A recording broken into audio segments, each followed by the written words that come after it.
ada yang mengatakan bahwa anak umur berapapun bisa menghafal ayat firman Tuhan yang panjang. Bahkan dikasih contohnya ya, mereka menghafal ayat firman Tuhan bisa tiga ayat dihafalkan bisa, anak kecil pun bisa dengan macam-macam metode. Saya coba benar bisa. Tapi pertanyaannya adalah apakah mereka mengerti? Berarti mereka tuh sudah punya potensi gitu, ya kan? Dia udah menetapkan standar yang tinggi, sedangkan kalau kita nggak kasih makanan rohani yang tinggi, sayang sekali.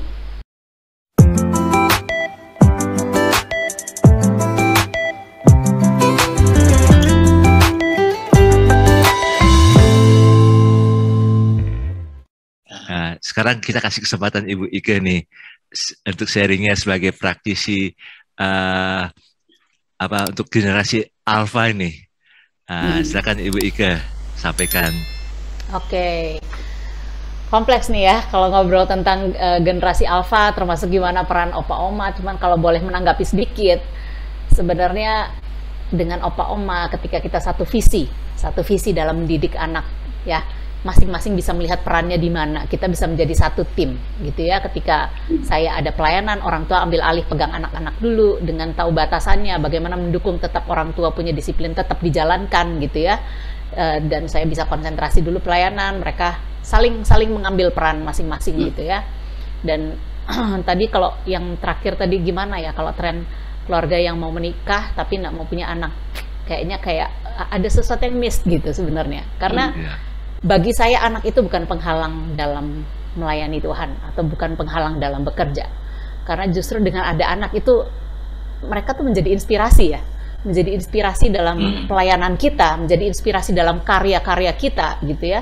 Bagi saya sendiri, saya memaknai setelah saya renungkan ke belakang, dengan punya anak justru pelayanan saya jadi lebih luas gitu. Bacaan saya jadi lebih luas, ilmu juga jadi lebih luas gitu ya, karena akhirnya harus belajar terus kan. Ini punya anak, challenge-nya kayak gini, zamannya seperti ini, justru memperkaya sekali gitu. Dan kalau mau dilihat contoh di mana di dunia ya, di sekuler ya, ada seorang penyanyi yang punya anak dan justru habis punya anak dia bilang, anak saya itu inspirasi saya dalam berkarya gitu. Ada, kalau bisa mau lihat itu ada penyanyi yang seperti itu yang justru setelah punya anak berkeluarga justru karyanya makin cemerlang gitu, tanpa dia mengabaikan anaknya, justru bisa memaknai setiap fase dalam kehidupan ini, waktu menikah, waktu punya anak. Justru definisi kita tentang cinta pun berubah dengan punya anak ya kan. Kita ngerti apa artinya cinta yang unconditional love itu seperti apa waktu punya anak. Kita belajar seperti itu, anak kita menerima kita apa adanya. Itu justru banyak hal kita belajar tentang hidup, justru bukan kita yang ngajarin itu ke anak, tapi kita belajar hidup justru dari anak kita. Benar kan? Ya kan? Justru jadi saya pikir kalau ya kecuali yang memang benar-benar tidak menyadari realita bahwa nggak mungkin saya punya anak karena ada hal-hal tertentu, ya itu lain ya. Cuman kalau karena mengikuti tren, ya saya pikir itu satu hal yang sayang ya, perlu sungguh-sungguh digumulkan gitu ketika memutuskan menikah gitu. Oke, itu sedikit aja. Oke, saya akan masuk ke pertumbuhan rohani anak menurut Marjorie Elaine Soderholm. Ini sebenarnya materinya saya ambil dari buku yang udah terbitan tahun 70. Ini buku tua, buku lama gitu ya. Tapi saya masih pakai. Kenapa? Karena saya lihat masih relevan dengan generasi anak saya sekarang. Bahkan saya sudah cek juga dengan beberapa teman yang anaknya juga di bawah umur 10 ke bawah. Waktu saya presentasikan tentang hal ini, iya anakku kayak gitu. Jadi saya lihat masih relevan dan saya masih pakai buku ini gitu. Dan saya akan jelaskan beberapa perkembangan spiritual dari kelompok umur 45, 68, dan 9-11. Dan nanti kita akan diskusi sama-sama untuk lihat masih relevan nggak dengan anak-anak kita sekarang, dengan generasi kita sekarang. Oke, kita lihat dulu ya, yang usia 4-5 tahun. Nah, umur ini, jadi saya akan fokus hanya di perkembangan rohaninya, perkembangan spiritual. Umur ini adalah umur di mana anak itu berpikir tentang Tuhan sebagai manusia. Jadi dia belum bisa berpikir Tuhan secara abstrak, gitu ya. Jadi kita kalau memperkenalkan Tuhan, jangan yang abstrak-abstrak gitu, jangan terlalu rumit gitu, karena belum. Mereka perlu lihat sesuatu yang nyata, yang konkret gitu ya. Jadi ketika kita memperkenalkan Tuhan, perkenalkan dia sebagai ini Kristus yang sosok manusia yang mereka bisa lihat gitu ya, dan ceritakan tentang, nah ini kalau anak umur 4-5 tahun lihat gambar gini kira-kira gimana? Senang pasti ya, melihat sosok yang ayah gitu ya, bapak yang dekat dengan mereka, yang melakukan perilaku-perilaku yang mereka sukai. Ya kan, anak umur segini suka kan dipeluk, digendong gitu, main bersama, dia bisa gelendotan di kita, itu mereka senang banget. Karena ini umur mereka, mereka butuh hal-hal seperti ini, dan ketika Tuhan diperkenalkan sebagai pribadi yang seperti ini, itu sangat-sangat mereka sukai gitu ya, akan masuk relevan buat mereka.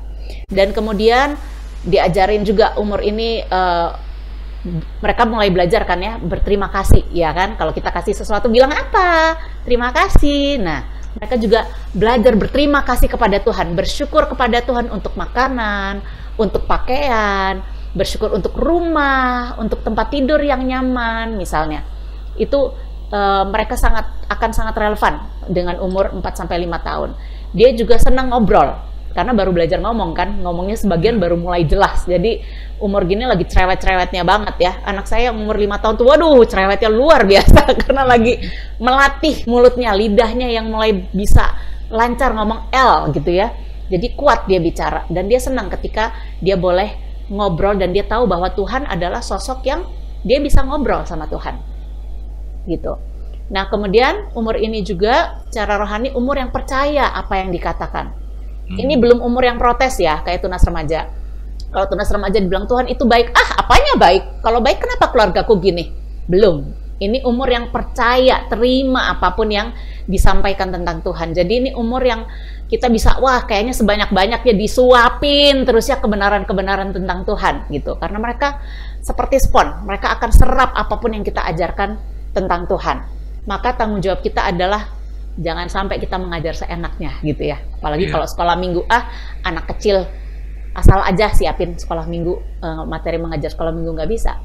Justru kita mengajar umur ini, umur yang mereka serap apa adanya, justru semaksimal mungkin kita siapkan. Sekalipun ceritanya hanya 10 menit, tapi justru gimana kita perlu benar-benar siapkan sehingga 10 menit itu bermakna. 10 menit itu dapat semua, itu istilahnya sekarang daging semua gitu ya, yang anak ini usia ini serap gitu. Nah, kemudian juga mereka sudah bisa menghafal ayat hafalan, tapi singkat dan bisa dimengerti, mudah dimengerti. Itu yang lebih penting daripada canggih hafal banyak tapi tidak mengerti apa-apa, buat apa. Jadi mereka juga untuk ayat hafalan singkat tapi mudah dimengerti. Dan umur ini juga umur yang sudah mulai tahu salah benar. Ini pernah lihat video ini nggak nih? Ini video lucu sekali ya, tentang dua anak yang mereka mainan chat, taruh di mana-mana mukanya, dan itu di videonya sebenarnya lagi diinterview sama papanya, dan mereka tahu bahwa apa yang mereka lakukan itu salah karena mereka sudah mulai ngerti mana yang benar, mana yang salah, dan seringkali mereka menunjukkan perilaku yang salah, ya kan? Ini ada Pak Marson nih, pasti tahu lah banyak ya anak-anak umur 5 ini lagi waduh macam-macam, yang pecahin piring lah, minuman tumpah lah, ya kan? Baju kenapa lah. Jadi, dan ketika mereka lakukan itu kan kita ngomong kan, nggak boleh itu lagi ya, ini salah. Seharusnya ini seperti ini. Minum tidak sambil jalan-jalan supaya nggak tumpah. Nah, mereka sudah mulai belajar mana yang benar, mana yang salah. Maka ini penting sekali kita pakai kesempatan ini untuk menyatakan kebenaran-kebenaran Tuhan. Sehingga mereka sudah mulai tertanam tuh, tahu yang benar yang mana. Gitu. Nah, kemudian bahkan dengan mereka sudah tahu benar salah, mereka udah mulai bisa berkata maaf. Tanpa kita bilang ya, ayo bilang apa, nggak perlu gitu. Mereka udah tahu, oh ya ini aku salah, bisa langsung say, I'm sorry mama gitu ya, sudah tahu itu salah gitu, sudah ada kepekaan itu di dalam hatinya. Nah, kemudian umur ini juga sudah mulai bertanya tentang kematian secara sederhana. Karena apa? Mereka mungkin sudah mulai lihat ya, ada kodok mati, lagi jalan. Kalau anak kecil itu kan banyak kan kalau jalan lebih lihat ke bawah ya, karena mereka pendek kan, jadi pandangannya lebih arah ke bawah daripada ke atas gitu. Nah, maka mereka mungkin lagi jalan sering lihat ada tikus mati, atau lihat burung mati gitu ya, atau kodok mati. Mereka sudah mulai aware dengan ada mati gitu, ada sesuatu yang mati itu nggak bergerak lagi, tapi masih sederhana sekali. Nah, kemudian umur ini juga, atau mungkin ada yang punya binatang peliharaan. Saya nggak tahu anaknya Pak Marson sudah punya binatang peliharaan belum nih umur segini. Ya, kadang kalau punya belum ya. Oke. Kadang kalau ada yang sudah punya binatang piaraan dan binatangnya mati, sudah mulai tahu ya mati, nggak ada lagi nih di kolamku misalnya, kalau dia punya akuarium ya, ikan ini mati harus dikeluarkan, nggak ada lagi di sini. Secara sederhana sudah mulai mengerti konsep kematian. Dan umur ini juga umur yang sudah mulai bisa dan mengerti memuji Tuhan. Mereka bisa menyanyi. Nah, maka tadi kalau pertanyaannya Bu Paula tadi ya, ke Pak Lexi dan Ibu Lis, gimana caranya kita mulai menanamkan hal-hal rohani? Sesimpel-simpelnya adalah putar lagu rohani banyak-banyak di rumah. Ya, karena dengan kita banyak putar lagu rohani, mereka dengar terus kan. Liriknya itu penting sekali untuk mereka dengar, mereka hafal. Dan kadang melalui lirik itu mereka bertanya. Nah, ada sebuah kisah seorang anak umurnya malah masih 3 tahun. Dia di sekolah minggunya itu mereka mau tampil gitu ya, mau nyanyi di gereja, dan kemudian gurunya mengajarkan lagu bahasa Inggris sih, God's Big House, rumahnya Tuhan yang besar. Jadi sebenarnya yang mau dijelaskan adalah tentang surga. Tapi kan umur ini masih konkret ya, belum bisa bayangin surga itu gimana. Tapi ketika surga itu dijelaskan sebagai rumahnya Tuhan yang ada banyak kamarnya, ada keinginan buat dia, aku pingin ke sana. Dan itu menjadi satu jendela untuk masuk, satu pintu terbuka untuk masuk. Orang tuanya menjelaskan dia tentang surga, tentang keselamatan, dan orang tuanya bilang, kamu bisa ke sana. Ayo, kita bicara sama Tuhan. Nah, itu dibawa untuk mulai masuk menerima Tuhan Yesus sebagai satu juru selamat dan Tuhannya pribadi, untuk dia bisa ke rumahnya Tuhan yang besar, yang banyak kamarnya gitu. Nah, itu juga salah satu cara yang bisa kita pakai untuk memperkenalkan anak kepada juru selamat, untuk punya hubungan pribadi dengan Tuhan. Bisa melalui lagu, sesimpel itu gitu ternyata ya. Kalau kita rasa bercerita, aduh aku nggak bisa cerita gitu ya, cukup bacain cerita, nggak usah bercerita, baca sama-sama. Itu pun mereka udah senang. Dan yang lebih simpel lagi ini, putar lagu rohani terus di rumah atau di mobil saat jalan. Daripada putar lagu dunia, di mobil malah galau ya nggak? Dan mereka belajar kosakata yang belum pada umurnya, putar lagu rohani di mobil. Sehingga mereka sepanjang jalan, mereka memuji Tuhan. Dan sebenarnya anak-anak umur ini kan nggak takut untuk bersaksi ya. Mereka bisa nyanyi lagu rohani dimanapun, tanpa takut dihakimi orang. Kalau kita nyanyi lagu rohani di tempat sekuler mungkin masih ragu-ragu ya nggak? Takut ntar, aduh jangan ntar ditolak, nanti nggak toleransi atau apa gitu kan. Tapi anak-anak nggak mikir gitu. Ya nggak? Mereka bisa nyanyi kapanpun, hati mereka senang, pujian keluar dari mulutnya. Kalau kita isi terus pikiran hatinya dengan lagu-lagu rohani, dimanapun dia akan, hatinya senang, dia akan keluar lagu memuji Tuhan. Dia nggak akan keluar lagu-lagu yang enggak gitu ya. Nah, itu umur 4-5 tahun. Sekarang kita lanjut ke umur 6-8 tahun. Nah, yang buat saya menarik sekali dengan umur ini adalah dikatakan oleh penulis buku ini tadi, bahwa bagi anak umur 6-8 tahun, hal rohani adalah hal yang alamiah dalam seluruh kehidupan usia ini. Maksudnya apa? Jadi kehidupan rohani buat anak usia ini tuh nggak perlu menunggu waktu khusus untuk bicara tentang Tuhan. Mereka nggak perlu cari-cari kesempatan kapan ya enaknya, waktu yang enak untuk ngobrol tentang Tuhan dengan papa mama. Nggak perlu. Kenapa? Mereka bisa ngomong tentang Tuhan kapanpun. Yang saya alami dengan anak saya, kadang dia tuh lagi main, lagi bener-bener asik main, tiba-tiba dia berhenti.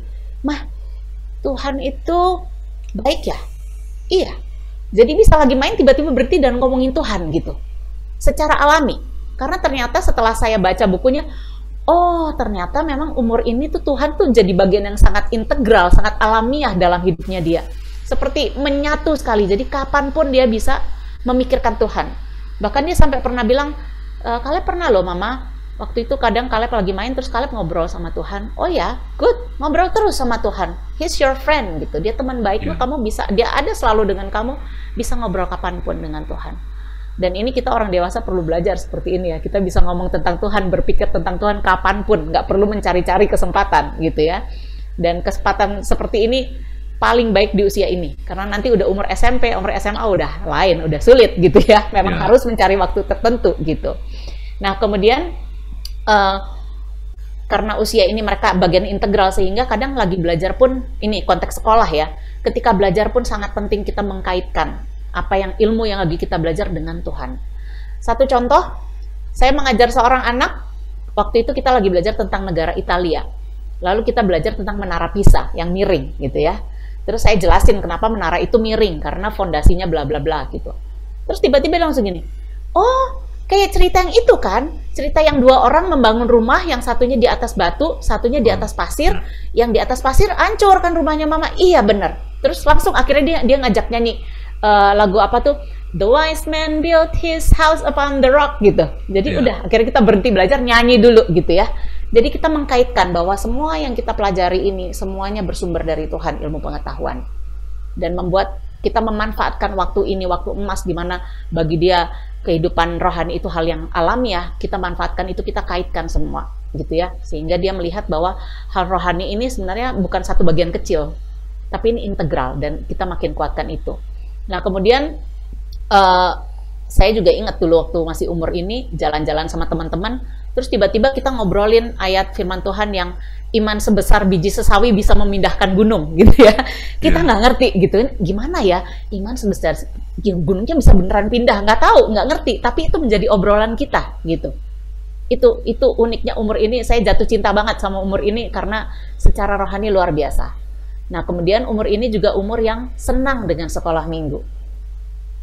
Ini Bu Paula nih punya anak umur 7 tahun juga nih ya. Nanti kita coba cek anaknya juga merasa seperti ini nggak? Atau lihat anak-anak di sekolah tertarik nggak secara rohani? Nanti kita cross check ya secara realitanya seperti apa. Tapi yang saya lihat di gereja tempat saya beribadah, anak-anak semangat sekali sekolah minggu ya. Bahkan anak saya kalau tidur gitu ya, malamnya udah dikasih tahu besok kita mau sekolah minggu, tidur cepat supaya besok segar, karena sekolah minggunya jam 7 pagi gitu. Jam 7 pagi mau bangunin, ayo gimana? Mau sekolah minggu atau enggak? Ini sudah jam 6, sudah waktunya mandi. Mau, masih ngantuk tapi mau gitu, karena itu saya lihat benar ada kesukaan tersendiri bagi umur ini untuk ke sekolah minggu. Dan apa sih yang mereka senangin dari sekolah minggu? Macam-macam. Cerita, ayat hafalan, persembahan, bahkan memberi persembahan itu satu kesenangan tersendiri juga. Dan itu luar biasa, waktu kita bisa mengajarkan memberi untuk pekerjaan Tuhan, ditekankan kembali. Dan juga ternyata umur ini itu suka hari Minggu juga karena apa? Karena mereka itu, atau mungkin kebalik, bagi umur ini mereka mengukur waktu itu dari minggu, gitu ya. Jadi misalnya kita udah janji tanggal sekian kita mau ke kebun binatang misalnya. Kan kalau udah dijanjiin anak nanya terus, ya nggak Bu Paula? Kapan ke kebun binatang misalnya? Kapan mah? Tanggal berapa? Tanggal gini. Oh masih lama ya? Iya kurang lebih masih ini, hari Minggunya 2 kali lagi. Oke, hari Minggunya 2 kali lagi. Nah itu jadi patokan buat dia, hari Minggu itu. Nah makanya itu salah satu mungkin penyebab dia suka dengan sekolah Minggu. Kayak Minggu itu ada sesuatu yang spesial gitu ya. Dan buat saya benar amazed waktu saya belajar ini, Tuhan tuh luar biasa ya. Ciptakan setiap umur itu benar-benar unik, secara rohani pun sangat unik. Dan ini kalau mau balik tadi dengan opa oma dan anak kecil tuh umur 3, 4, 5 tuh suka cerita yang diulang-ulang, bener nggak? Pak Marson, bener nggak? Ya kan, cerita yang sama diulang. Saya demen cerita yang diulang-ulang. Nah, karena umurnya, mereka suka cerita yang diulang-ulang. Sekarang kita lihat kepada orang tua, opa oma. Opa oma suka mengulang-ulang cerita nggak? Nah, ketawa semua. Iya kan? Jadi itu perfect match gitu, perfect banget. Kita yang umur kita, orang tua nggak suka cerita-cerita diulang-ulang. Makanya kita bosen kan ketika anak kita minta cerita yang sama diulang, terus bosen kan? Bener, ngaku, ya kan? Tapi ketika mereka sama opa omanya, si anak suka cerita yang didengar berulang-ulang. Orang tua, lansia, opa oma suka menceritakan suatu cerita yang sama berulang-ulang. Match. Luar biasa. Tuhan tuh ciptakan setiap kelompok keunikan setiap usia nih, buat saya itu amazing sekali ya, luar biasa. Oke, kita balik ya. Sekarang kita lihat dengan berikutnya, umur ini mereka adalah kelompok usia yang secara rohani punya pengertian tentang Tuhannya bertumbuh cepat, tapi memang memahaminya masih terbatas gitu ya. Jadi udah lebih banyak tahu tentang kebesaran Tuhan, tapi untuk kekekalan belum. Mereka belum ngerti apa sih artinya kekal, nggak ada awalnya, nggak ada akhirnya, itu apa, belum nangkep. Tapi banyak hal dia lebih makin tahu tentang Tuhan ya. Dan bagi mereka kalau kita ngomong tentang kebesaran Tuhan, untuk umur ini Tuhan itu mukanya besar, badannya besar gitu ya, tangannya besar, semuanya besar lah gitu. Itu masih sangat konkret umur ini. Tapi dia punya pemahaman mulai makin bertumbuh dan berkembang cepat. Kemudian usia ini juga usia yang punya iman dalam doa. Nah ini juga saya pernah dengar kesaksian teman saya. Dia bilang waktu itu mereka mau ke Bali, lalu ketika mau nyebrang hujan gitu. Nah dia udah takut, aduh ini nanti kalau hujan kita bisa ketunda nih, nggak bisa nyebrang. Berdoa langsung dia, Tuhan tolong Tuhan kasih cuaca yang cerah gitu. Dan Tuhan jawab doanya. Nggak lama hujan berhenti, bisa nyebrang. Wah Tuhan Yesus terima kasih gitu ya. Karena mereka punya, ini umur yang punya iman dalam doa. Sehingga ketika mereka sakit, ketika mereka butuh apapun untuk sekolah, atau mereka punya keinginan beli mainan apapun, ajak berdoa. Listrik mati, Ya, nggak bisa nonton, listriknya mati. Berdoa. Minta Tuhan tolong supaya orang bapak-bapak PLN bisa segera perbaiki, listriknya bisa nyala. Tuhan jaga juga bapak-bapak PLN supaya mereka selamat, tidak kena bahaya apapun saat memperbaiki, misalnya seperti itu. Ya, dan kita perlu, mungkin kalau di sekolah minggu kadang seringkali guru mau, ayo kamu maju berdoa. Dan anak kadang ada yang dorong-dorong, nggak mau, kamu aja. Sebenarnya bukan nggak mau berdoa, cuman kadang memang nggak tahu gimana berdoa. Dan sering kali kita di sekolah minggu ya, saya nggak tahu di sekolah ya, tapi di sekolah minggu kadang ini satu skill yang kita anggap anak tahu dengan sendirinya, ya nggak? Kita berpikir, doa aja nggak perlu diajarin, anak-anak udah sering kok lihat kita doa, gitu ya. Tapi sebenarnya mereka butuh diajarin gimana berdoa. Murid-murid Tuhan Yesus pun diajarin sama Tuhan Yesus, ya kan? Begini kalau kamu berdoa. Anak kecil pun perlu diajarin bagaimana berdoa. Ini hanya salah satu tips yang simple ya, dengan jari anak mudah juga ya. Pertama, memuji Tuhan dulu. God is good, misalnya gitu ya. Memuji Tuhan. Lalu akui dosa. Iya, aku bersalah Tuhan hari ini, aku sudah bohong misalnya. Kemudian mengucap syukur kepada Tuhan. Terima kasih Tuhan. Tuhan hari ini cukupkan kebutuhan. Tuhan sudah lindungi papa tiba dengan selamat di rumah, misalnya seperti itu. Kemudian mendoakan orang lain, temannya mereka misalnya, ada temannya mereka yang sakit, doakan. Dan baru doakan untuk diri sendiri, misalnya kami mau tidur saat ini, Tuhan melindungi, seperti itu. Jadi ajarkan skillnya bagaimana berdoa, sehingga mereka ketika disuruh berdoa, mereka tahu bagaimana berdoa, nggak dorong-dorongan lagi gitu. Nah kemudian umur ini juga umur yang, kalau tadi umur yang sebelumnya kan tahu kematian secara sederhana ya, umur 6-8 sudah lebih canggih pengetahuannya tentang kematian, banyak bertanya tentang surga, tentang neraka gitu ya. Kadang-kadang lagi main juga anak saya tiba-tiba nanya, mati itu kayak gimana sih mah? Badan ini kenapa nggak dibawa ke surga gitu? Mulai bertanya, dan saya barusan karena dia melihat saya menghadiri pemakaman lewat Zoom. Dia tahu, saya bilang juga ini ada yang meninggal, bla bla bla, saya jelasin, dan itu membuat dia bertanya tentang kematian. Dan saya jelasin, ya Tuhan ciptakan tubuh kita yang ini untuk kita hidup di dunia. Ketika kita mati, jiwa kita pergi kepada Tuhan, Tuhan kasih tubuh yang lain. Tubuh yang ini udah nggak perlu lagi, karena nggak cocok tubuh yang ini tinggal di surga. Tuhan akan kasih tubuh yang lain ketika kita mati. Tubuh yang ini disimpan lagi di bumi, dikembalikan lagi ke bumi, ke tanah, makanya dikubur gitu ya.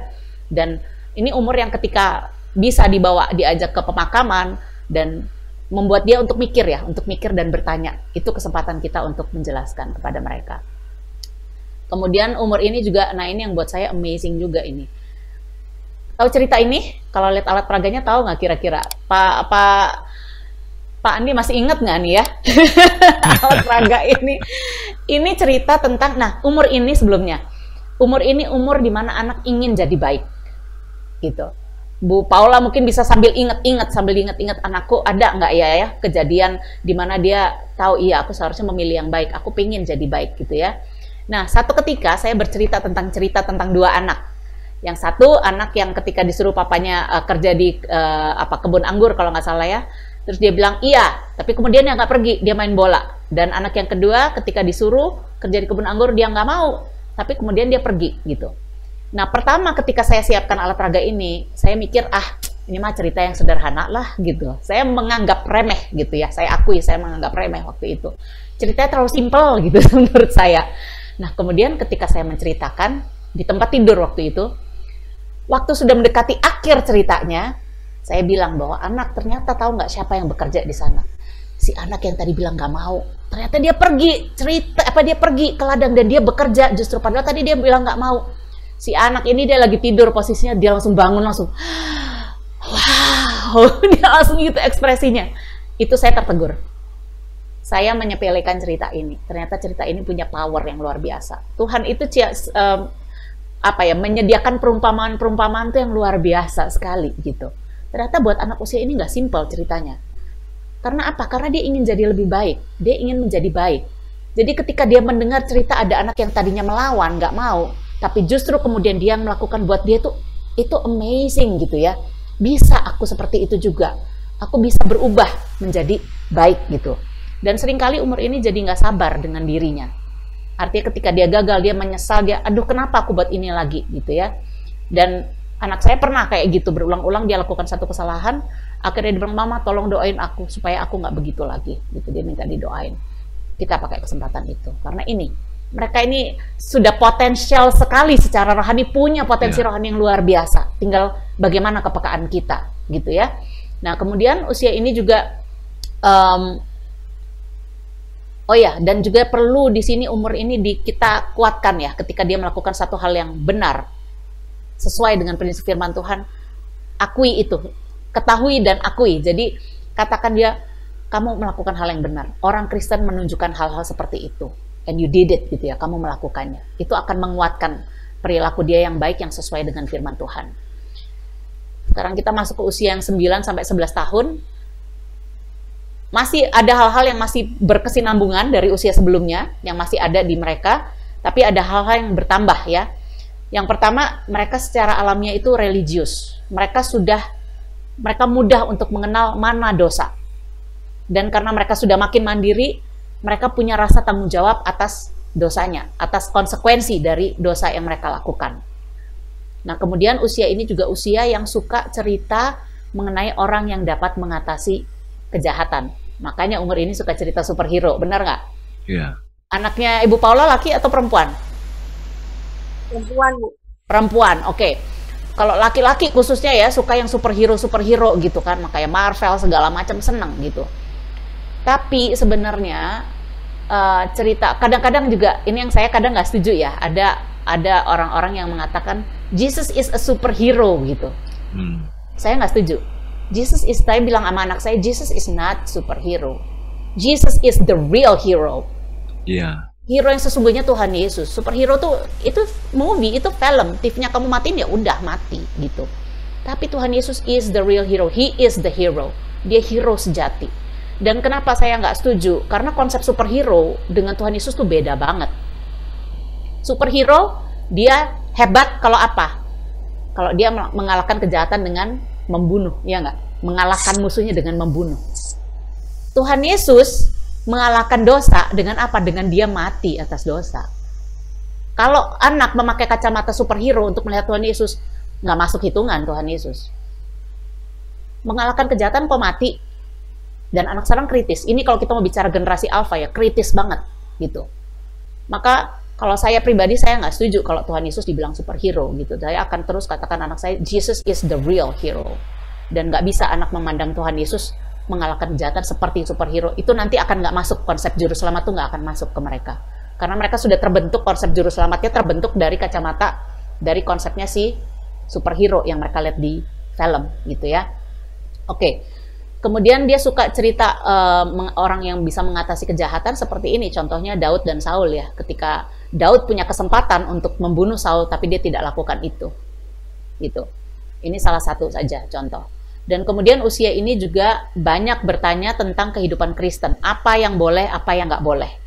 Maka ini kesempatan yang sangat baik kita mengajarkan tentang 10 perintah Allah.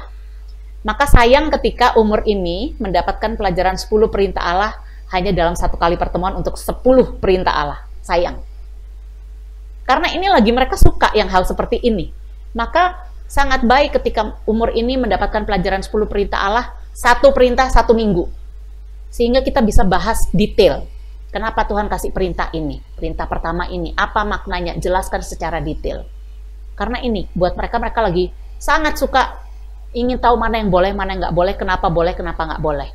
Jadi akan sangat baik ketika anak-anak di sekolah minggu pelajaran 10 perintah Allah itu 10 minggu gitu ya. Jadi bisa detail kita menjelaskan kepada mereka. Nah kemudian umur ini juga suka menyanyi dalam kor, maka gunakan kesempatan itu dengan baik. Dan umur ini, nah ini juga mungkin bisa menjawab pertanyaan Ibu Paula tadi ya. Dia terbuka dengan perkara rohani dan dapat dibawa pada keselamatan. Ada banyak metode, ada banyak alat yang bisa dipakai untuk membawa anak mengenal juru selamat dan menerima juru selamat. Ini hanya salah satunya aja, buku Hati Manusia, dan kami bikin yang versi untuk anak-anak untuk umur ini. Karena sebenarnya kalau dulu kan biasa ada di kalender ya, Pak Andi pasti tahu tuh kalender warna kuning gitu ya, Hati Manusia. Tapi kita bisa bikin versi anak-anaknya dengan contoh-contoh yang lebih aplikatif, lebih cocok sesuai dengan anak. Atau bisa pakai buku tanpa kata ya kalau nggak salah ya. Ada banyak metodenya, buku tanpa kata. Lalu ini saya kebetulan nggak ada di sini, tapi kami punya dadu ada dadu yang bisa dibolak-balik, itu yang dibuka gini gitu ya, untuk menjelaskan juga tentang seperti ini untuk bawa anak-anak kepada keselamatan. Ada banyak metode. Atau ada yang pakai juga tentang ulat bulu yang jadi kupu-kupu, transformasi metamorfosis ya. Proses itu ada yang pakai kayak gitu juga. Bisa dicari, ada banyak metodenya. Tapi ini umur yang sudah siap secara pemikiran. Kalau tadi kita dari 3 tahun, 4 tahun bisa juga dengan cara yang lebih simpel, lebih sederhana gitu ya. Nah, kemudian bagaimana anak usia ini menetapkan standar yang tinggi atas dirinya. Ya, sejauh ini yang kita udah dengar ini, berarti tadi kalau Pak Andi tadi katakan tema kita bagaimana, apa tadi Pak temanya, bagaimana membangkitkan ya? Ya, membangkitkan generasi alfa. Bagaimana membangkitkan generasi alfa. Nah, berarti mereka tuh sudah punya potensi gitu, ya kan? Dia udah menetapkan standar yang tinggi, sedangkan kalau kita nggak kasih makanan rohani yang tinggi, sayang sekali. Ya. Dia punya standar segini, kita kasih segini, sayang sekali. Dia punya standar sebegini, kita hanya nggak memperhatikan pendidikan rohani, hanya biarin aja ngalir misalnya ya. Akhirnya dikasih hal-hal yang dunia yang dia makan, itu hal dunia itu jauh di bawah gitu ya. Padahal standar dia tinggi, sayang sekali. Jadi sebenarnya inti dari tema hari ini, membangkitkan generasi alfa, intinya mereka sudah punya, potensinya tuh ada besar sekali. Tadi kita sudah lihat penjabarannya. Tinggal bagaimana kepekaan kita.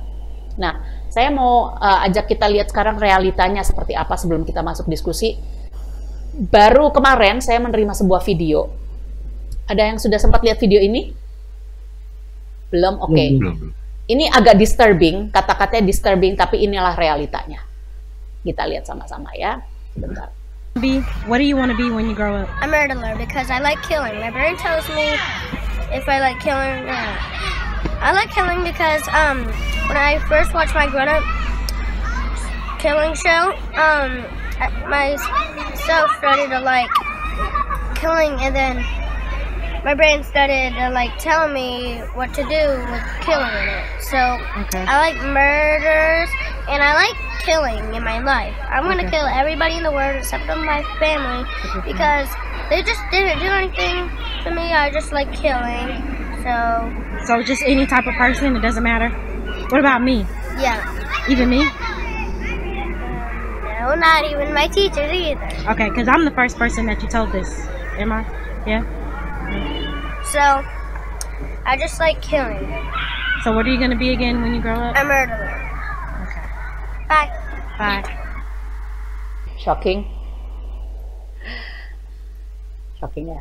Saya juga waktu ngeliat ini sedih, saya sedih banget. Dan ini saya pernah ketemu baru beberapa bulan yang lalu. Saya mengajar di sebuah sekolah, ada camp, saya mengajar di sebuah sekolah Kristen, tapi ada anak-anak yang non Kristen juga ada.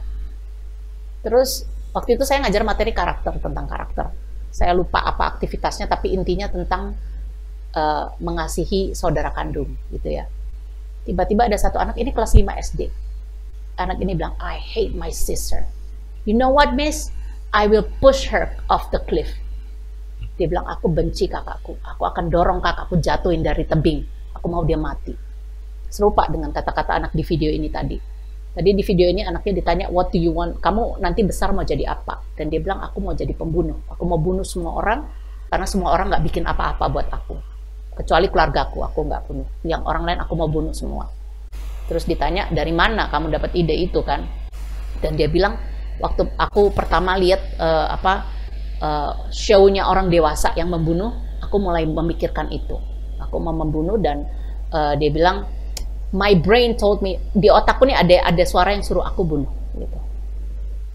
Saya begitu lihat video ini, saya sedih banget, ngeri, merinding gitu ya. Dan saya teringat dengan anak yang ada di kelas saya waktu itu, yang dia bolak-balik ngomong kayak gitu. Dan jadi tiap kali saya bilang tentang saudara kandung, dia langsung bereaksi keras sekali. Intinya dia benci, I will never ever ever ever forgive my sister, dia bilang. Benar-benar kayak benci banget. Tadi saya pikir nih anak hanya meniru kah? Hanya meniru kata-kata dari film kah? Menirukah kata-kata dari game mungkin? Karena kan ungkapannya itu kan kayak dari film gitu ya. Tapi ada muatan emosi yang gede sekali gitu yang keluar dari dia. Dan saya benar-benar kaget gitu. Apalagi lihat video ini juga, aduh ngeri banget ini. Ini generasi alfa loh ini. Gitu. Nah, kemudian temennya si anak itu, waktu dia ngobrol gitu, karena di sebelahnya ada temennya bilang gini, itu aja, pakai VR aja, pakai virtual reality aja, dorong kakakmu. Ini loh, kita berhadapan dengan generasi yang seperti ini. Dan ini saya ngerti, saya ini menangis, saya nggak bayangin anak-anak saya akan berhadapan dengan dunia yang seperti ini. Dan ketika melihat ini saya merinding gitu ya, merinding. Apalagi barusan kita juga lihat ada penembakan di Amerika kan, yang dilakukan oleh anak masih muda sekali juga, masih belasan tahun. Tuhan, ketakutan ada. Anak saya besar akan jadi apa gitu ya. Ada orang tua juga yang sudah mendidik anaknya dengan baik, tapi gedenya ada yang jadi nggak baik. Tapi saya percaya firman Tuhan katakan, didiklah orang muda menurut jalan yang patut baginya. Maka pada masa tuanya dia tidak akan menyimpang, tidak akan keluar dari jalan itu. Itu bagi saya itu menjadi satu pengharapan. Saya nggak tahu dunia ke depan akan seperti apa, anak saya akan tumbuh di era yang seperti apa nantinya. Sekarang kita sudah mulai lihat trennya, tapi itu menjadi satu harapan bahwa ketika mereka masih kecil kita sudah melihat potensi rohaninya dan kita tangkap potensi rohani itu, kita optimalkan menstimulasi mereka secara rohani. Itu seperti kita taruh jangkar di hidup mereka. Masa tua mereka nggak akan kemana-mana. Saya ingat satu kali, saya sekarang bisa ada di tempat ini, melayani seperti ini, bukan jalan yang mulus. Saya pernah hilang dari jalan Tuhan, dan ketika saya kembali dengan cara Tuhan yang ajaib, saya bilang sama ayah saya, Pap, buat apa anak kecil itu kita layani di pelayanan anak? Buat apa? Nanti toh dia remaja dia hilang dari gereja, terus ngapain gitu, sia-sia gitu. Papa saya jawab, kita melayani anak waktu kecil itu kita menaruh jangkar di hidup mereka. Kita pautkan mereka pada Tuhan. Satu saat ada badai hidup, ada gelombang, yang namanya masuk remaja pasti ada gelombang. Kapalnya terombang-ambing pasti, tapi nggak akan kemana-mana. Karena dia sudah ada jangkar yang mengikat dia akan tetap di situ. Ketika badai itu reda, dia akan kembali lagi, dia akan tetap di situ, nggak akan hilang. Asal kita dari kecil kita sudah serahkan dia kepada Tuhan, kita bimbing dia dari kecil, kita taruh jangkar itu. Dan bagi saya itu yang menjadi harapan. Saya nggak tahu nanti ke depannya anak-anak kita, generasi anaknya Pak Marson, anaknya Bu Paula, generasi kita semua pendengar yang ada di sini juga, nggak tahu kita. Tapi ini kesempatan kita. Kita start today. Hari ini kita harus mulai menyadari bahwa anak kita ini punya potensi rohani yang luar biasa. Ayo kita tangkap potensi itu. Sudah ada, tinggal bagaimana kita menyambutnya, gitu ya. Nah, ini yang penting. Kita diskusi dulu mungkin ya, baru saya akan lanjutkan sedikit tentang gimana secara ada beberapa tips untuk kita mendidik anak generasi alfa ini secara rohani. Oke, silakan saya mau dengar dulu nih dari Pak Marson khususnya, dari Ibu Paula atau dari Pak Andi sendiri. Silakan, mungkin bisa melihat juga anak-anak di jemaat di gereja. Silakan ya, boleh sharing. Silakan Pak Marson, Ibu Paula mau ini konfirmasi atau bagaimana? Ya, apakah ya, setuju sih soal masalah apa ya perkembangan sekarang ya. Saya maksudnya begitu melihat gitu anak saya dari kecil gitu ya. Apalagi sekarang kan enak yang ngeliat handphone, buka galeri foto-foto lama, kita tahu gitu ya. Ngeliat dia sekarang, ngeliat di foto gitu. Maksudnya ya cukup pesat. Saya melihat anak saya sendiri deh. Mungkin waktu 2 tahun itu dia dan ABC A sampai Z itu ya udah tahu gitu, udah hafal. Ya mungkin apa ya, karena perkembangan teknologi yang sangat canggih gitu kan, sehingga mengakomodir buat anak-anak itu sangat-sangat mudah gitu. Saya rasa semua anak yang lahir di zaman sekarang ini gitu, generasi alpha ini ya memang ya ada shortcutnya itu untuk mereka, tapi kan ada konsekuensi ya. Contoh yang tadi kita lihat video itu ya, maksudnya kenapa dia bisa berpikir seperti itu gitu ya. Tadi terbantu dengan Pak Alexi dan Ibu Lis tadi menyampaikan sebuah pendapat yang saya tangkap dari mereka berdua itu, untuk mendidik cucu itu yang penting tuh komunikasi. Apapun itu ya komunikasi, baik verbal maupun non verbal gitu kan, intens yang dilakukan akhirnya terbentuk gitu. Itu yang mungkin ya yang saya ambil gitu ya. Maksudnya ternyata perlu komunikasi yang baik pada anak gitu. Itu sih yang bisa saya dapat gitu ya, tadi ya. Ya, terima kasih Pak Marson. Ya, Ibu Paula silakan, mungkin juga dari pengalaman pribadi atau juga dari anak-anak di sekolah. Ya, kalau untuk kayak pengalaman pribadi benar sih, kalau dilihat dari buku yang mungkin dibilang buku lama ya, tapi emang itu masih sangat berguna. Kalau menurut saya itu pun saya mengalami ya, misalnya kayak yang tadi dibilang menyetel lagu rohani setiap hari, dan itu emang kita lakukan itu setiap hari, setiap pagi sebelum pas kita bangun tidur kita pasti setel sampai kita mau berangkat kerja, dan malam sebelum kita tidur kita setel di TV. Dan itu emang ya emang sih awalnya sih kita cuma nyetel setel lagu, tapi setelah dijelasin tadi itu akan nyangkut, anak-anak akan bisa explore nyanyi dimanapun itu ternyata bener. Jadi anak saya kan ikut saya kerja gitu, jadi dia ntar di tempat kerja gitu ada di satu ruangan kita kan beberapa orang, dia bisa nyanyi dengan sendirinya, dia bisa nyanyi yang praise, ntar dia tiba-tiba dia bisa nyanyi worship, sampai temanku bilang, lihat Kak, anakmu lagi begini dengan gaya worshipnya anak-anak gitu. Ya ternyata ternyata emang make sense. Itu bukan sekedar kita hanya setel lagu, cuman mau dengar lagu, no. Dan emang kata-kata di setiap lagu itu kan pasti menguatkan ya. Dan itu mungkin anak-anak juga udah terbiasa dan mulai udah tertanam di dalam diri mereka. Tadi pas denger itu, make sense juga sih kalau menurut aku ya. Sama ceritain berulang-ulang. Iya, kadang aku juga kesel. Jadi kan aku suka kasih baca buku gitu kan, suka ceritain buku. Jadi ada satu buku tuh yang seperti dia tuh suka. Jadi kayak cerita tentang buku ikan paus sama kura-kura, tapi tentang bagaimana mereka bersahabat. Terus gimana kenapa Tuhan menciptakan ikan paus dan kura-kura, kenapa mereka bisa bersama gitu, mereka saling mengerti satu sama lain. Ikan kenapa hidupnya di mana. Nah itu berulang-ulang, bener saya sekarang udah setiap hari, buku kan lumayan tebal ya diceritain, udah habis ulang lagi, iya bener, aduh kok diulang lagi gitu kan.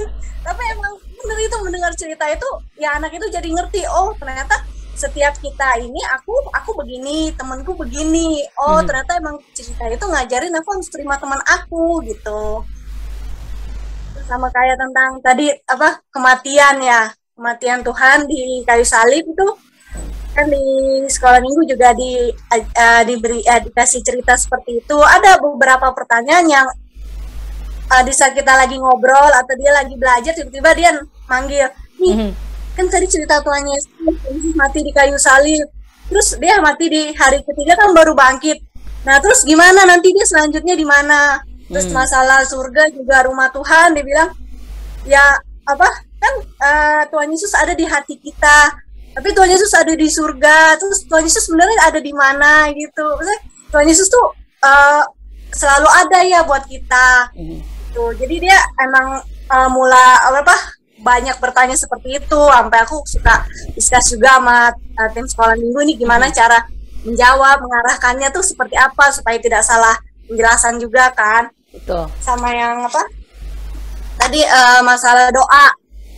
Nah kita kan juga mengajak anak kan untuk berdoa setiap malam sama setiap pagi. Terus sama kalau anak-anak nih kayak mau ulangan, terus dia mau melakukan sesuatu yang menurut dia nih, aduh aku takut nggak bisa gitu, aku nggak pede gitu. Jadi kita mengajarkan emang dia berdoa. Jadi di saat dia sakit pun kita ajak berdoa. Jadi sekarang, jadi emang tuh anakku juga di saat dia sakit dia langsung, nih bantu aku dong, doain aku lagi, aku udah doa tapi doain aku lagi. Atau di saat dia mau ulangan yang menurut dia pelajarannya nih sulit nih, aku udah belajar nih, tapi kok aku masih, aduh aku bisa nggak ya gitu. Dia, ayo kita doa dulu ya. Jadi anak yang benar, anak yang ngajak kita. Jadi kita bukan kita yang ngajarin anak, tapi anak malah mengajarkan kita untuk jangan lupa doa gitu ya. Itu menurut aku benar-benar make sense sih, di saat bukan masalah tentang buku dulu atau enggaknya, tapi emang yang dijelasin tentang pengajarannya sama yang kita alamin sekarang, dan itu emang make sense menurut aku sih. Itu emang bener-bener ya bener, tadi dari kecil kita emang harus menaruh di banyak kita tanam ya anak-anak, karena seperti kayak tadi taruh jangkar. Di saat dewasa kita udah sulit untuk mengarahkan anak lagi kan, tinggal karena mengikuti trennya dunia, mengikuti teman-temannya. Nah emang waktu ini emang waktunya kita sih sebagai orang tua capek-capek ya, kalau kata orang kan kita harus Ya.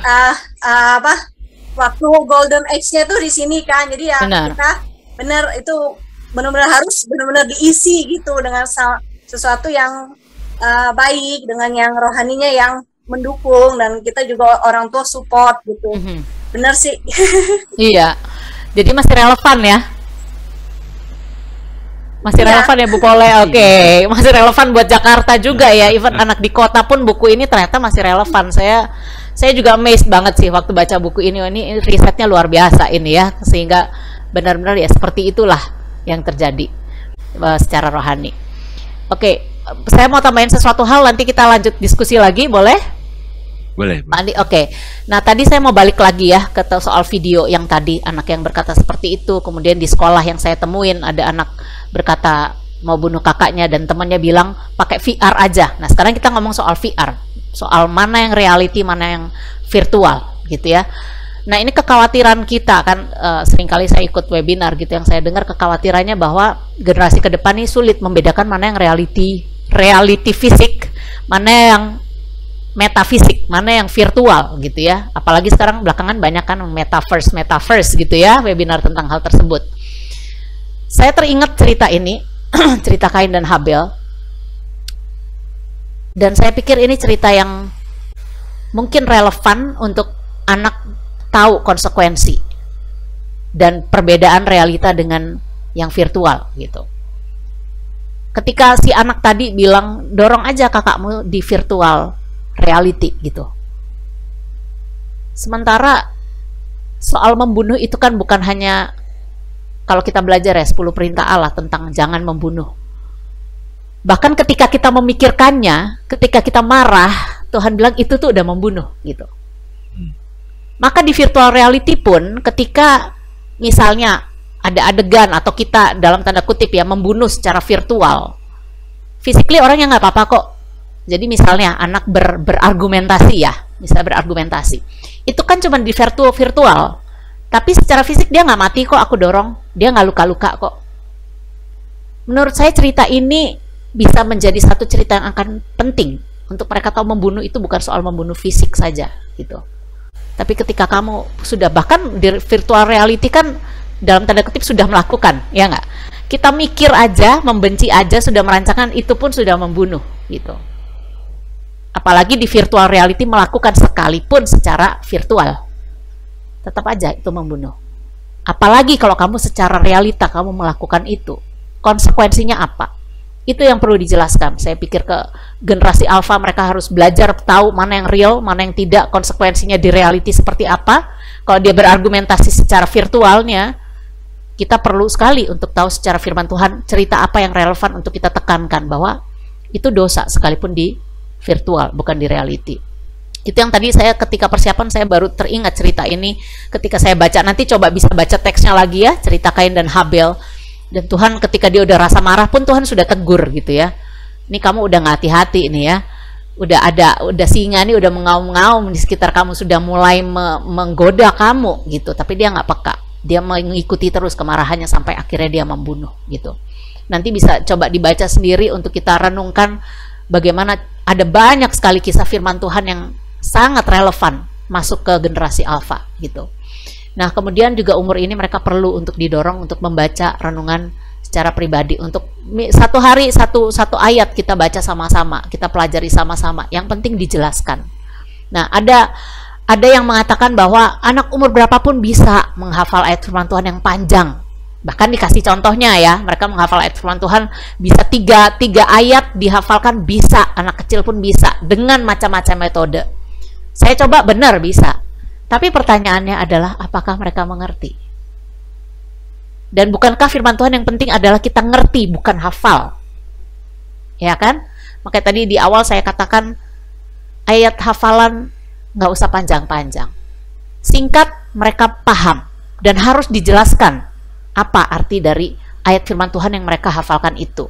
Berikan contoh penerapan sehari-harinya seperti apa. Bukankah itu lebih penting mereka menjadi pelaku firman Tuhan, bukan penghafal firman Tuhan. Dan ketika mereka menjadi pelaku, itu menjadi satu dasar yang kuat ketika mereka berhadapan dengan tantangan generasi ini. dengan begitu banyaknya hal yang disodorkan ya di media. Nah, ini ada beberapa hal yang tips-tips singkat yang bisa dipakai untuk menumbuhkan kehidupan rohani anak-anak di rumah. Bisa, saya suka ini tempelkan alat peraga cerita Alkitab di tembok di rumah. Ini ada di kantor saya, ada di kamarnya anak-anak juga ada. Bagi saya lebih penting menaruh poster gambar alat peraga cerita sekolah minggu daripada karakter-karakter film. Di rumah kami nggak ada poster karakter film. Tapi saya ingin bahwa anak-anak terus-menerus melihat cerita firman Tuhan ada di Alkitab untuk membuat mereka mengingat ceritanya, merenungkan ceritanya. Dan kadang-kadang sambil mereka jalan lewat di kantor saya, mereka nunjuk, yang ini apa maksudnya mah? Dan keluar pertanyaan-pertanyaan teologis. Dan Tuhan juga bilang kan, ajar ulang-ulang, tempelkan di sini, ikatkan di sana. Dan bagi saya ini satu hal yang simpel yang bisa dilakukan di rumah. Ajak anak-anak potong alat peraganya kalau mereka sudah bisa pakai gunting. Ini anaknya Pak Marson juga udah, mungkin saya nggak tahu udah bisa atau enggak, umur 4-5 sudah mulai belajar pakai gunting ya. Di sekolah juga mungkin sudah diajarin ya. Nggak dikasih permen, diambil sendiri di kaleng pelot, dia gunting tuh permen sendiri. Gunting udah oke. Nah, daripada gunting permen, gunting alat peraga. Kasih gambar-gambar Alkitab, guntingin alat peraga, kasih kerjaan supaya nggak, itu juga menjadi satu pengalihan dari gadget yang baik juga ya.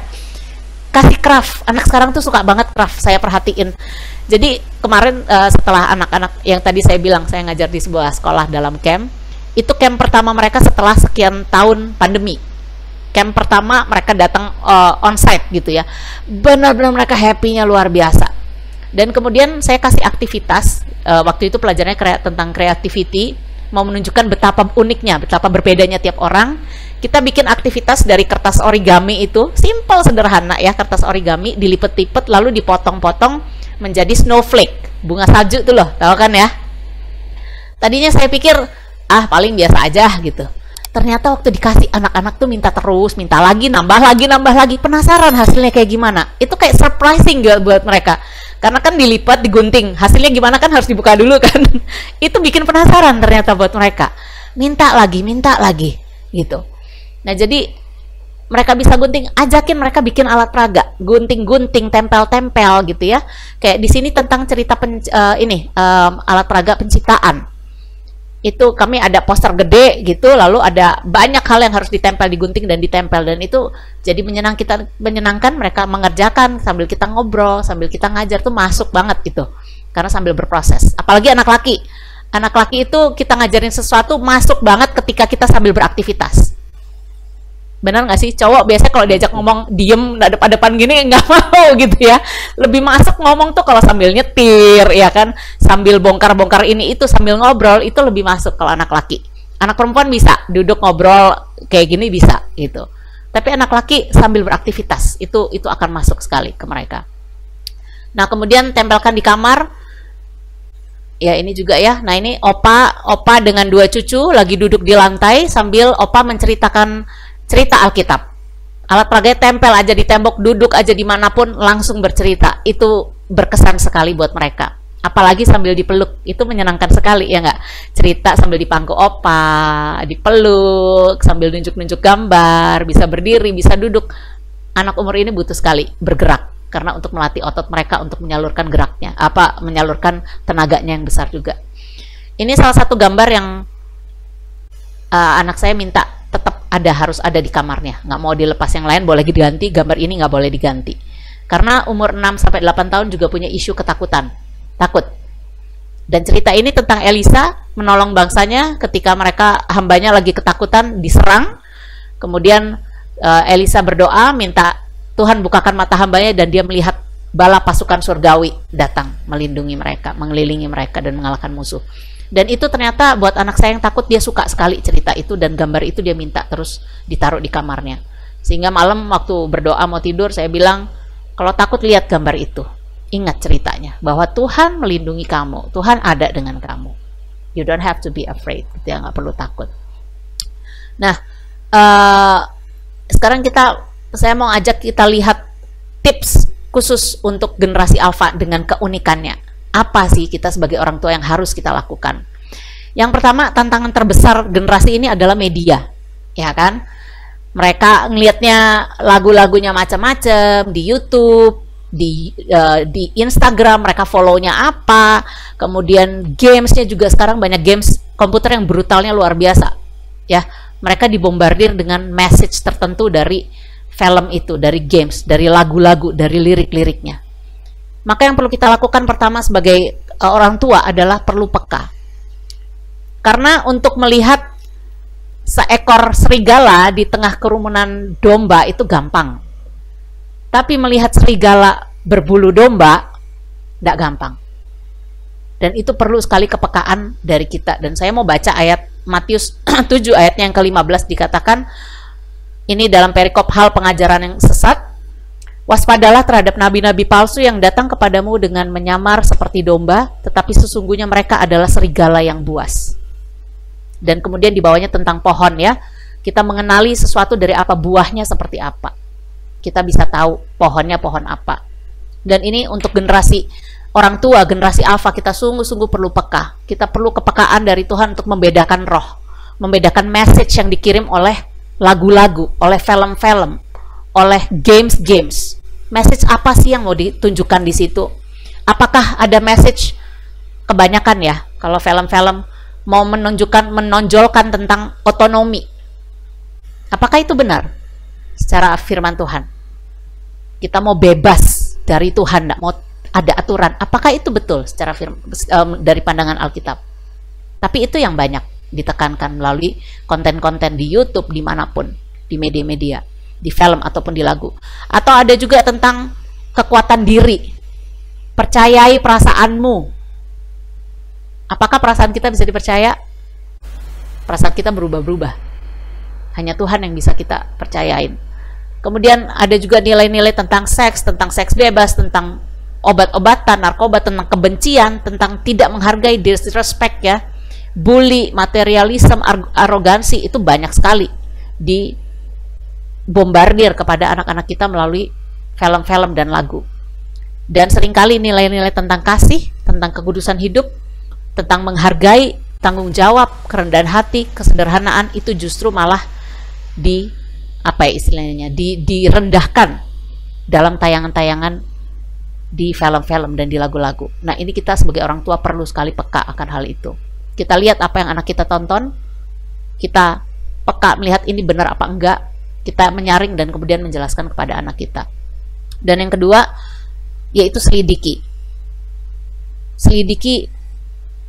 film-film yang ditayangkan, apakah benar. Bahkan pengajaran-pengajaran di gereja pun juga perlu kita selidiki. Ini ada ayat firman Tuhan dari Kisah Rasul 17 ayat 11, itu tentang jemaat di Berea yang dipuji karena mereka suka untuk menyelidiki firman Tuhan. Dikatakan dalam Kisah Rasul 17 ayat 11, orang-orang Yahudi di kota itu lebih baik hatinya daripada orang-orang Yahudi di Tesalonika, karena mereka menerima firman itu dengan segala kerelaan hati, dan setiap hari mereka menyelidiki kitab suci untuk mengetahuinya. Apakah semuanya itu benar demikian? Dan ini yang perlu bagi kita orang tua, generasi alfa. Kita perlu menyelidiki segala sesuatu, maka juga kita harus banyak belajar firman Tuhan. Selama pandemi ini, satu hal yang saya syukuri adalah ada begitu banyak orang-orang pinter Kristen yang jadi luar biasa generous memberikan materinya secara gratis. Di YouTube tuh ada banyak sekali serial PA gratis, bisa didengar kapan saja. Dan sekarang pertanyaannya, orang tua, kita harus banyak belajar Alkitab. Kita harus banyak menyelidiki Alkitab, dan sudah tersedia di YouTube banyak sekali. Mungkin ada orang tua yang berkata, atau ibu-ibu, saya nggak punya waktu. Saya kerja rumah tangga sendiri, saya kerja di luar juga. Pakai headset, putar di HP, sambil masak bisa 2-3 jam kan di dapur ya. Sambil masak, sambil setrika baju, sambil pel rumah, dengarkan khotbah yang sungguh-sungguh dalam, khotbah eksposisi yang dalam, dengarkan seri-seri PA yang dalam. Kita harus belajar supaya kita bisa menjelaskan kepada anak-anak kita. Dan yang ketiga, again, belajar lagi, menyelidiki dan belajar. Sebagai orang tua itu tanggung jawab besar kita. Kita anak-anak, ini saya lagi belajar, saya nggak promosi, bukan menjual buku ini. Silahkan cari sendiri di Tokopedia, tapi saya menilai buku ini sangat baik. Saya barusan ikut juga webinarnya. Buku Mama Bear Apologetic. Buku ini ada karena apa? Karena kesadaran dari beberapa ibu di Amerika bahwa anak-anak menghabiskan waktu paling banyak dengan ibu atau bapak? Ibu. Tapi berapa banyak ibu yang hadir atau belajar apologetik? Sedikit sekali. Bukankah itu sayang? Anak banyak habisin waktu dengan ibu. Anak banyak bertanya pertanyaan teologis ke siapa? Ke ibu. Maka ibu-ibu sungguh-sungguh perlu giatkan diri untuk belajar. Belajar, cari kelompok-kelompok belajar, kelompok kecil untuk belajar teologi awam, atau dengerin sendiri dari YouTube, sehingga kita bisa menolong anak-anak kita. Anak-anak kita ini ibaratnya kalau di buku Mama Bear bilang, anak-anak kita ini benar-benar lagi diserang ya, lagi diincar sekali. Dan kita perlu melindungi mereka secara rohani dengan kitanya belajar. Dan nanti kalau baca buku, saya nggak mau jelasin metode ini karena akan lebih baik baca sendiri dari bukunya. Metodenya sangat baik dan saya pikir ini yang paling penting dari orang tua generasi A. Punya metode kunyah buang, atau di bukunya dikatakan chew and spit. Jadi ketika kita menonton film, kunyah. Kalau ini nggak sesuai, buang. Ini nggak sesuai, buang. Dan saya rekomen sekali buku ini, silahkan dicari di Tokopedia. Saya lagi belajar buku ini juga, saya sedang belajar, dan kita orang tua harus terus, ini aja yang paling penting generasi A, belajar firman Tuhan. Belajar firman Tuhan. Sehingga kita peka, kita bisa menolong anak kita kritis, menjawab pertanyaan mereka. Mereka punya pertanyaan kritis banyak sekali, pertanyaan teologis banyak sekali. Kita perlu belajar, sehingga kita bisa menuntun mereka, bisa menolong mereka. Kalaupun ada orang tua yang merasa, saya bukan tipe orang tua yang pinter yang bisa belajar, nggak apa-apa. Tapi dengarkan pertanyaan anak, ajak anak sama-sama cari tahu jawabannya ke pendeta mungkin, atau ke orang tua rohani siapa yang bisa memberikan jawaban. Tapi belajar bersama-sama dengan anak, sehingga anak lihat, oh iya, mamaku juga belajar. Bukan lantas anak bertanya teologis, mama nggak tahu, udah tanya sendirilah sama Pak Pendeta gitu ya. Kadang kita mau yang simpel gitu. Tapi yang mereka perlu adalah kita hargai pertanyaannya, bahwa dia memikirkan tentang Tuhan. Sama-sama, ayo hari Minggu kita ketemu Pak Pendeta, kita janjian dulu sama Pak Pendeta, kasih tahu Pak, anak saya punya pertanyaan ini, kami mau sama-sama belajar. Nanti hari Minggu kita ketemu sama-sama sama Pak Pendeta, yuk kita dengerin jawabannya apa. Perlu, itu yang paling penting saya pikir untuk orang tua generasi A.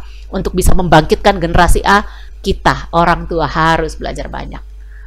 Dan terus dalam hubungan dengan Tuhan, sehingga kita punya kepekaan untuk mengenali zaman ini, untuk melihat apa yang dari Tuhan, apa yang bukan dari Tuhan, apa yang tidak memuliakan Tuhan, apa yang menghancurkan anak-anak kita. Kita peka. Karena seringkali kita ngerasa anak-anak kita lagi nonton aman-aman, tapi sebenarnya banyak sampah yang lagi masuk ke dalam pikiran mereka. Dan tanya mereka ketika mereka habis nonton, apa yang tadi kamu nonton, tentang apa sih filmnya, sehingga kita bisa cross check, kita bisa langsung kasih tahu mana yang benar, mana yang salah. Saya pikir itu aja untuk saat ini, apa yang bisa saya bagikan sebagai orang tua yang sedang belajar juga, sama-sama masih jatuh bangun, tapi kita sama-sama belajar. Dan saya pikir bagi saya rasa ini yang saya dapat hal-hal yang praktis dan yang saya mau bagiin. Terima kasih Pak untuk kesempatannya Pak Andi. Ya, terima kasih Ibu Ike, Pak Alexi, sama Ibu Liz untuk sharingnya yang sangat memberkati. Jadi untuk penonton, kalau misalnya ada pertanyaan, boleh tulis di komen. Nanti kalau Ibu Ike bisa jawab, bisa Ibu Ike jawab ya di komen, sehingga bisa Pak Alexi juga bisa jawab juga, sehingga tidak ada interaksi melalui komentar di YouTube itu nanti kalau waktu setelah ditayangkan. Yang jelas bahwa yang tadi Ibu Ike sudah sampaikan, itu ada clue-cluenya untuk kita bisa masuk secara rohani, masukkan firman Tuhan, dan manfaatkan apa yang Tuhan sudah buat dalam diri anak-anak untuk menyampaikan firman Tuhan, untuk menghadirkan Yesus dalam hidup anak. Kalau Yesus sudah dalam hidup anak, anak itu akan ditolong oleh Tuhan Yesus sendiri. Nah, itu yang kita rindukan, supaya jangan sampai nanti mereka kayak contoh tadi itu dalam film Konsekuensi Dosa itu, mau bunuh. Karena apa? Karena mereka anak-anak ini sudah kehilangan momentum untuk mengenal Tuhan, untuk Yesus bisa hadir dalam hidup mereka. Dan itu sebenarnya peranan orang tua. Ya, guru sekolah minggu punya peranan, tapi itu hanya 1 sampai 2 jam seminggu. Tapi orang tua itu lebih banyak.